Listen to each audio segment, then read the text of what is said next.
Cordial saludo. Nuestro grupo está conformado por Daisy Camaño, Angie Dávila, Eileen Terán y mi persona, Catherine Castilla, y a continuación les vamos a exponer acerca de la refracción sísmica.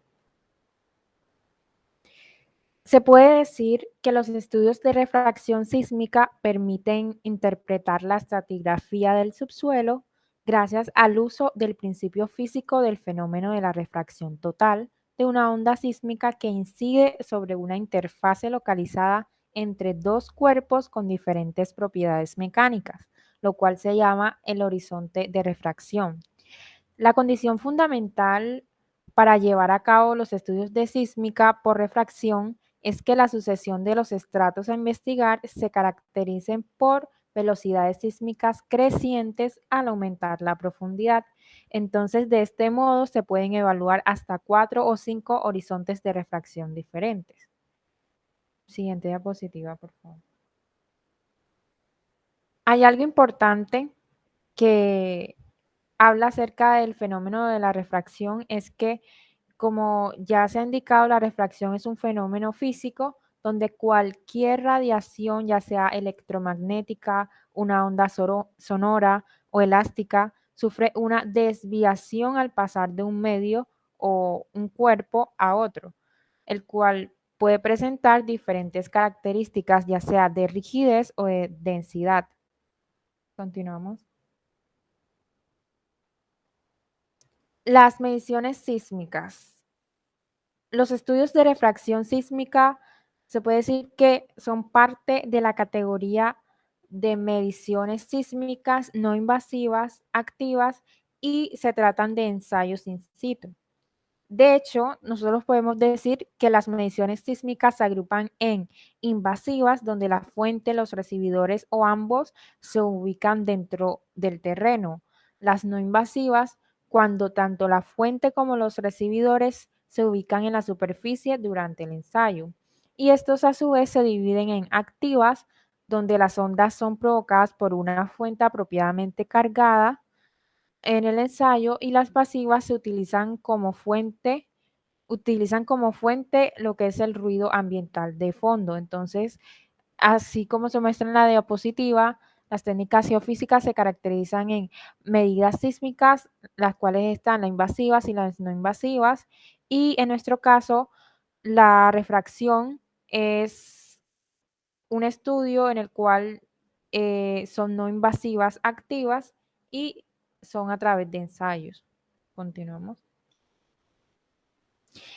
Bueno, en los principios del estudio de refracción sísmica se puede decir, como se ha mencionado anteriormente, este estudio se basa en la propagación de ondas elásticas provocadas o presentes en el subsuelo, considerando que, uno, los terrenos que han sufrido estrés se deforman y según los materiales de los que están compuestos, se tiene un tipo de propagación de la deformación que se constituye, en el cual se constituye la onda elástica.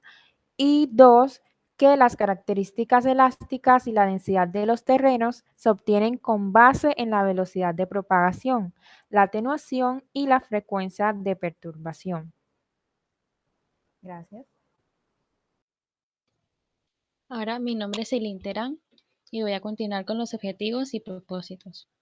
Este estudio de refracción es útil para definir el modelo estratigráfico resultante de la interpretación de información de la prospección. Otro objetivo es definir los parámetros físico-mecánicos y elásticos del terreno. Esto en relación a los parámetros determinados con las deformaciones inducidas en el campo elástico. Otro objetivo es aplicar la teoría de la elasticidad, homogeneidad e isotropía de los cuerpos o medios atravesados y los parámetros plásticos que cambian el tiempo al efectuar este tipo de análisis de refracción. Por último, se establece la condición de deformabilidad del subsuelo en el campo elástico. Esto se hace con la relación lineal stress-strain. Siguiente diapositiva, por favor. Forma de propagación entre los diferentes tipos de ondas. Para hablar de los tipos de ondas, vamos a suponer que la fuente sísmica es puntiforme y coincidente con el hipocentro, provocando así al interior del medio atravesado una deformación temporal, o sea, una sacudida del suelo, donde la amplitud máxima disminuye con la distancia a la fuente. Desde el hipocentro se irradian así dos tipos de ondas, que serían las ondas primarias y las ondas secundarias.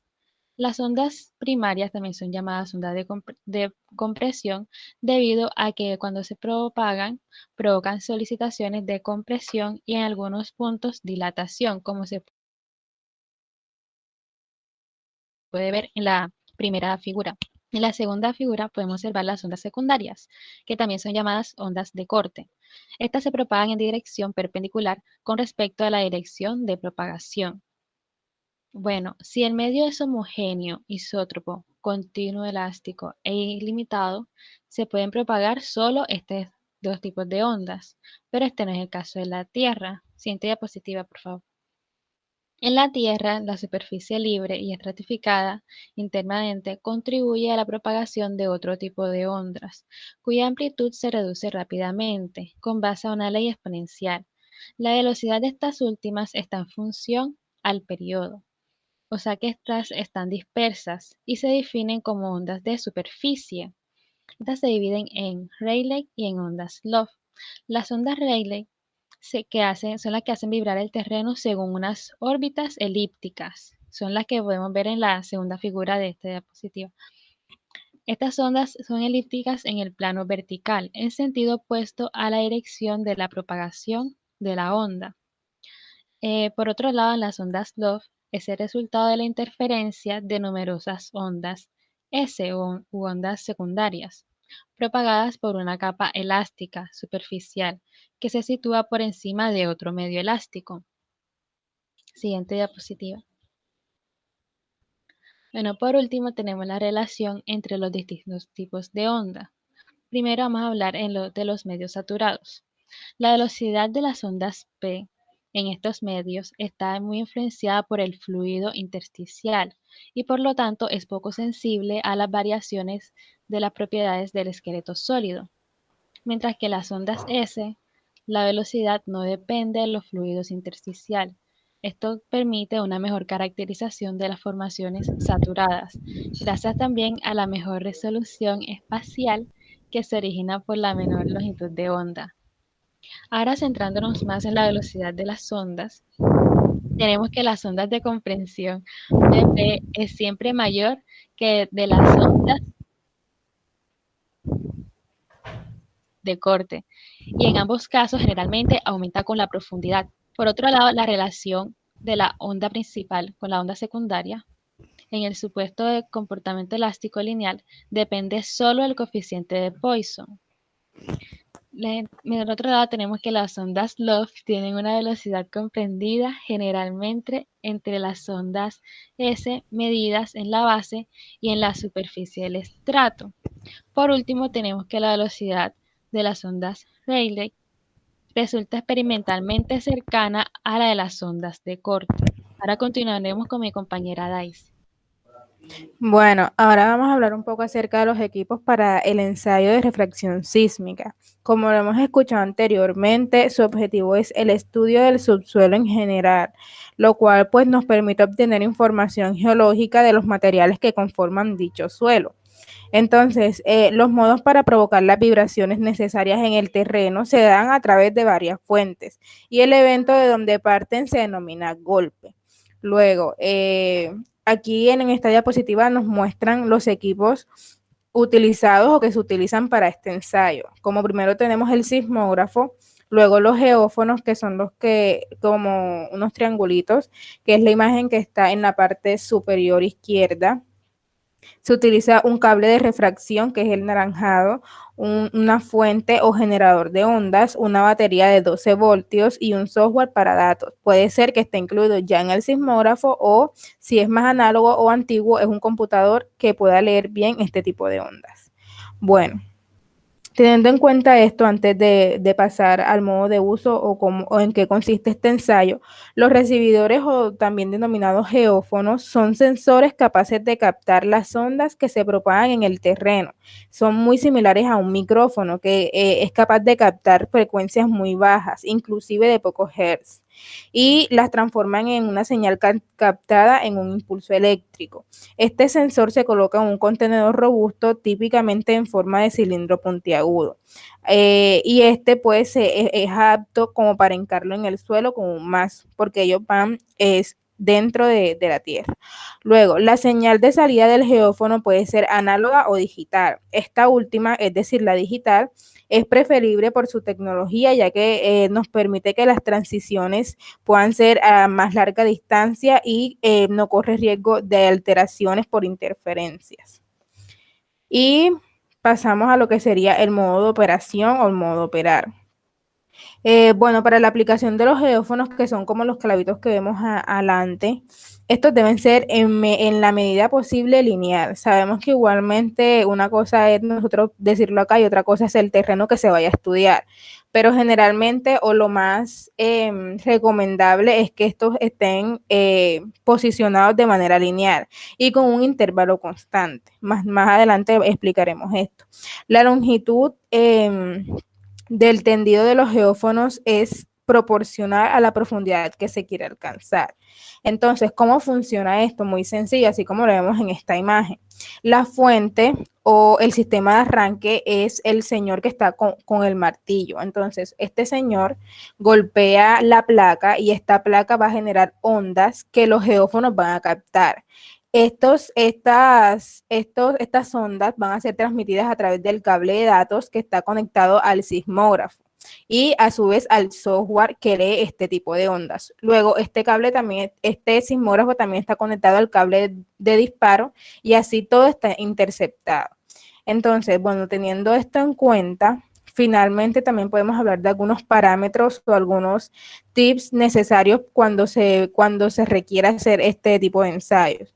Y como primero tenemos que el número de los geófonos debe ser preferiblemente siempre superior a 12, es decir, 12 sería el mínimo. Asimismo, la duración de la grabación no puede ser menor a 250 ms. También otro dato importante es que la frecuencia de muestreo utilizada normalmente es superior a 3000 Hz y la distancia entre dos geófonos generalmente está comprendida entre 1 y 10 metros. Recuerdan que anteriormente yo les dije que este debía ser en un intervalo constante. Esto quiere decir que como en un ejemplo hipotético sean 12 geófonos, estos 12 geófonos deben estar ubicados a la misma distancia. Si son 2 metros, todos a 2 metros. No puede haber uno de 12 metros y otro tal vez de 2 metros, porque las ondas no van a ser leídas de manera correcta. Continuamos con nuestra compañera Angie. Aplicaciones de la ingeniería civil. Bueno, en cuanto a las aplicaciones, podemos decir que la aplicación más común de la refracción sísmica es para la determinación de la profundidad a basamento en los proyectos de construcción de represas y grandes hidroeléctricas. También para la determinación de las condiciones, es decir, de la meteorización, fracturación. Podemos decir que también es muy usada para la competencia de la roca en donde se sentarán las estructuras, o sea, para conocer el estado de los asentamientos donde se van a hacer nuestras estructuras, así como por dónde se van a realizar los túneles que sean necesarios. También se puede decir que es muy útil para la detección de fallas geológicas y en el caso de contextos urbanos, la refracción resulta muy útil para la determinación de la profundidad a basamento y el perfil de velocidades de onda PIS. También es bastante útil para la extrapolación lateral de perforaciones puntuales de suelos. Tenemos que en 1996 el señor Sarria anuncia otras potenciales aplicaciones de este método. Dentro de estas aplicaciones tenemos la utilización del ruido sísmico para determinar el módulo dinámico G en masas de arcilla. También la evaluación del amortiguamiento, evaluación de los límites de Atterberg, la explotación de canteras, ubicación de sondeos en rocas y también para determinar la capacidad de carga de los pilotes. También podemos conocer los alcances y limitaciones de este método. En cuanto a los alcances y limitaciones de este método, en términos de la ingeniería civil y el estudio dinámico de suelo, podemos decir que uno de los principales alcances es que este detecta las variaciones tanto en profundidad como en la horizontal de la velocidad de onda, tanto P como de la S. También nos permite la detección de la profundidad a vaciamiento y de su relieve. Esto dependiendo de algunas variables como lo son la longitud del tendido, la energía de la fuente sísmica y la velocidad de los suelos.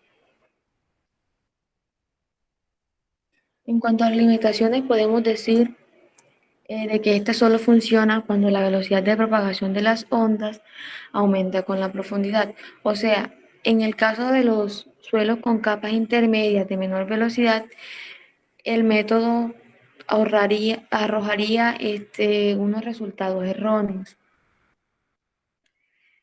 Para el caso de las aplicaciones urbanas de la ingeniería civil, el método de refracción sísmica estaría limitado por la disponibilidad de las zonas descubiertas con suficiente extensión, es decir, la longitud del tendido en superficie está directamente relacionada con el alcance de la exploración en profundidad. Muchas gracias.